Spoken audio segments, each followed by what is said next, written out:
Estamos en comunicación telefónica con Daniela Wider, que es doctora en Humanidades, profesora de nuestra universidad. Bienvenida, Daniela, un gusto escucharte. Carlos y yo te saludamos desde aquí, desde Radio Universidad Tucumán. Hola, buenas noches, Daniela, Carlos, ¿cómo están? Un gusto saludarlos. Un gusto, Dani. Contaba yo esta introducción, digamos, sobre un poco lo que te había motivado a estudiar el tema de esta lucha docente en esa época en particular. Y digo, trasladándolo un poco a la lucha universitaria actual, ¿qué lectura haces de la marcha universitaria del 12 de mayo?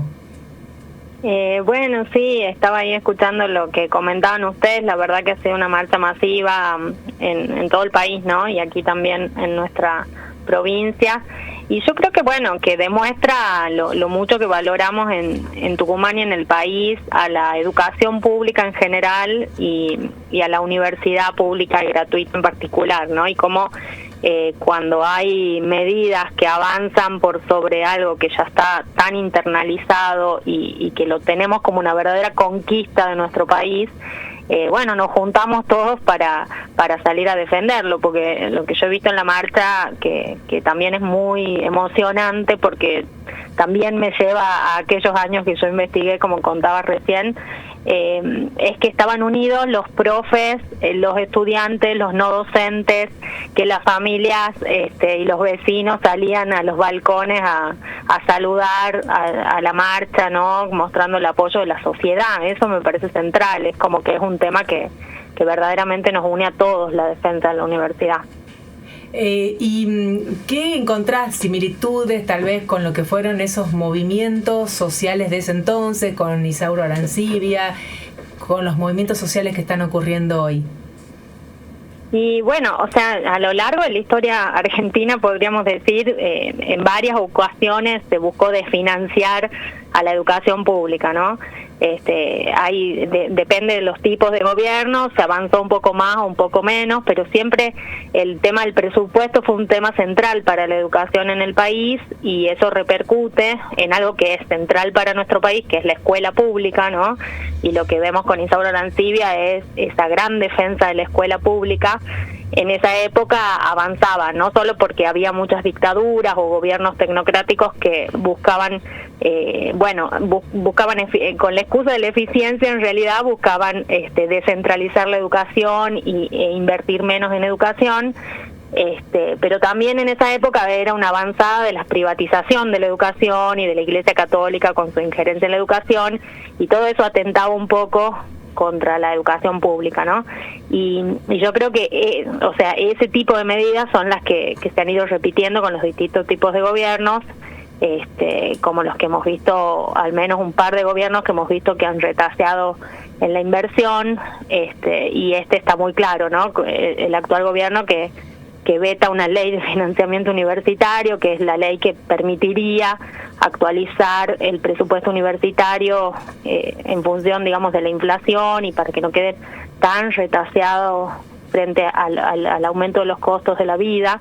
Y bueno, un gobierno que decide que no va a apoyar eso, que al contrario, que lo va a desviar, digamos, bueno, claramente tiene otras intenciones y no tiene prioridades en defender el avance de la educación y de la ciencia. Entonces, eso retrotrae a otros momentos, ¿no? Pero bueno, así como hay estados que avanzan sobre eso, también es, creo yo, una tradición nuestra defender eso, ¿no? Y salir a la calle cuando se ataca eso. O sea, lo que digo es, en Tucumán tenemos tradición de lucha docente, de lucha entre trabajadores y estudiantes juntos.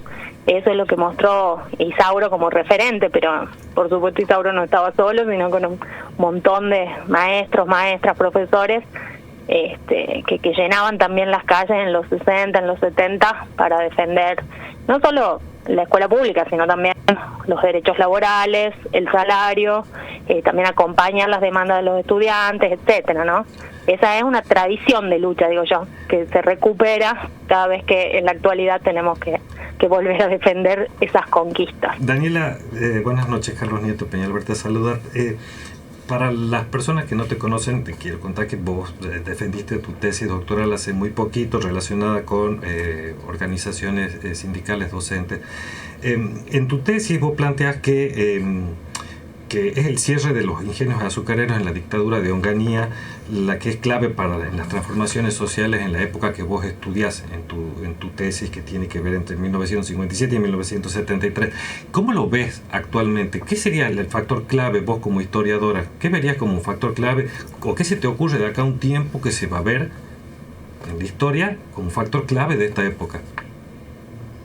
Como factor, digamos, del contexto nuestro que nos va determinando. Bueno, yo creo que, digamos, un factor clave que estamos viendo ahora es, digamos, a nivel político, tiene que ver con el avance de las derechas en los gobiernos latinoamericanos, y eso va de la mano de un modelo económico. Y el modelo económico es un modelo, digamos, neoliberal de ajuste hacia estos sectores y de retaseo del Estado, ¿no? El Estado interviene menos en determinados sectores, por ejemplo, la educación, que considera, o sea, pone en debate la idea de que la educación sea un derecho y por lo tanto que la educación, que el Estado deba responder y hacerse cargo de garantizar ese derecho. Al poner en debate eso, yo creo que digamos, el factor, bueno, hay muchos factores, pero el avance de las derechas me parece que es un elemento que va a explicar un poco por qué ha habido estas bajas presupuestarias en este momento, ¿no? A futuro.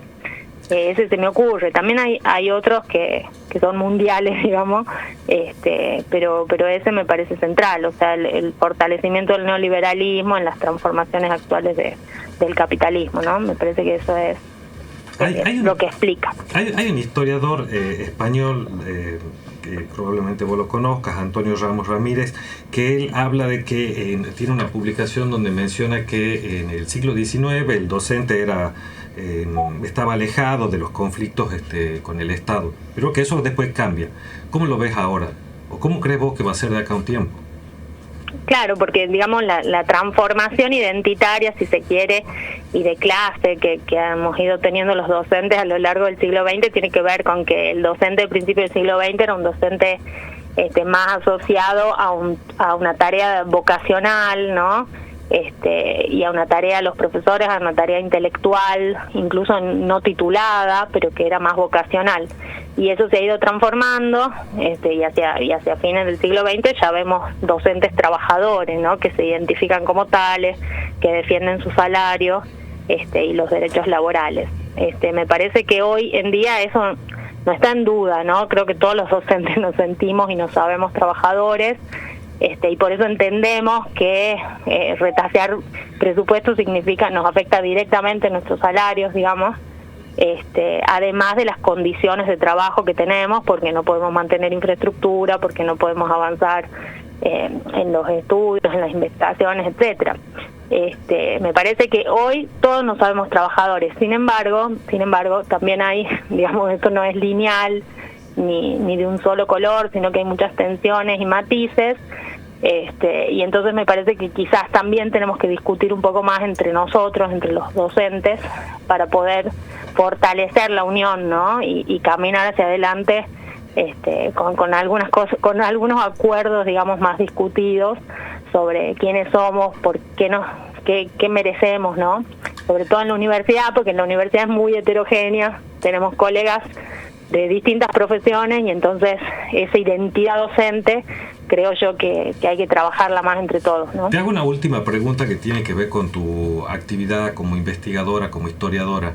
Te cuento, el hijo de un amigo mío tiene ganas de estudiar historia y no sabe él qué puede hacer después cuando él se reciba. Entonces lo quiero llevar a un caso puntual.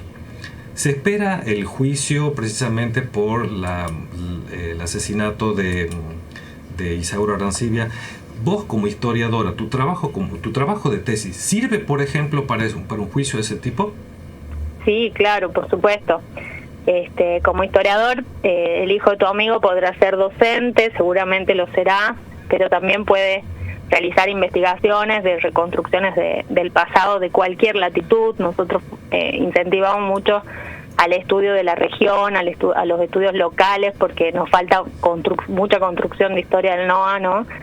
Y esa implicancia que tienen las ciencias sociales, digamos, en la realidad actual, en el caso de la historia, por ejemplo, tienen mucha vinculación con la justicia, como en estos casos de los juicios de lesa humanidad, como es el de los hermanos Arancibia, porque, bueno, la justicia hace una tremenda investigación, la verdad, para poder, presentar pruebas y realizar, todas sus argumentaciones. Pero sin embargo también busca historiadores, porque nosotros podemos dar, digamos, el contexto histórico en términos de proceso y de relaciones que ocurren en ese pasado, y no ver, digamos, las pruebas como hechos o cuestiones aisladas, sino darle un marco más general, ¿no? Y en ese sentido, por ejemplo, esta tesis que hicimos, sirve directamente para la causa de los hermanos Arancibia.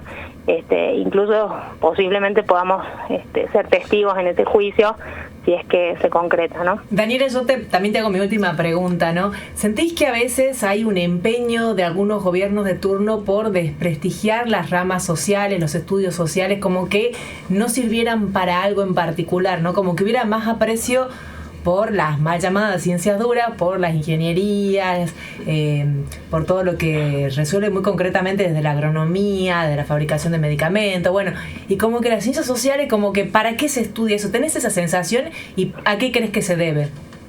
Sí, totalmente, y no es una sensación, ¿no? Está claro, sobre todo en este último gobierno, un ataque directo y explícito, ¿no?, a todas las propuestas de investigación que salían de las ciencias sociales, un retaseo concreto también en CONICET hacia el área, y bueno, esto digamos tiene que ver con que, por un lado, yo digo, quizás no explicamos lo suficiente qué es lo que hacemos y para qué sirve, ¿no? Esto que yo acabo de decir de la vinculación de la historia con la justicia es una de las implicancias que tienen las ciencias sociales, pero también poder mostrar que nosotros somos los que estamos pensando el funcionamiento de las sociedades, los que estamos dando cuenta de las relaciones humanas, de los vínculos, de las organizaciones, etcétera.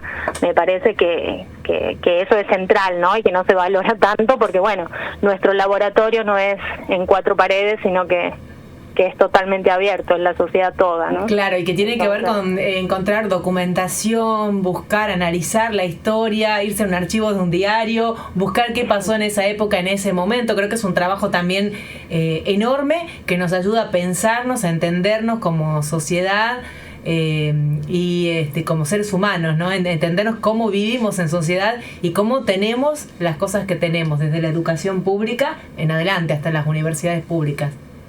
Totalmente, y entender eso, que lo que tenemos es producto de una construcción y de otros que estuvieron antes que nosotros, que hicieron cosas para construir esto, ¿no? O sea, no poder no dar nada por sentado ni nada como algo natural, sino entender esa construcción que hay detrás para también nosotros entender que somos sujetos históricos que construimos y somos responsables también del destino que construimos, ¿no? Bueno, Daniela, te agradezco mucho este contacto con nosotros a través de Radio Universidad Tucumán y de Metaciencia en la UNT, así que de mi parte me despido. Muchas gracias, Dani. Bueno, un beso, muchas gracias a ustedes y felicitaciones por el programa.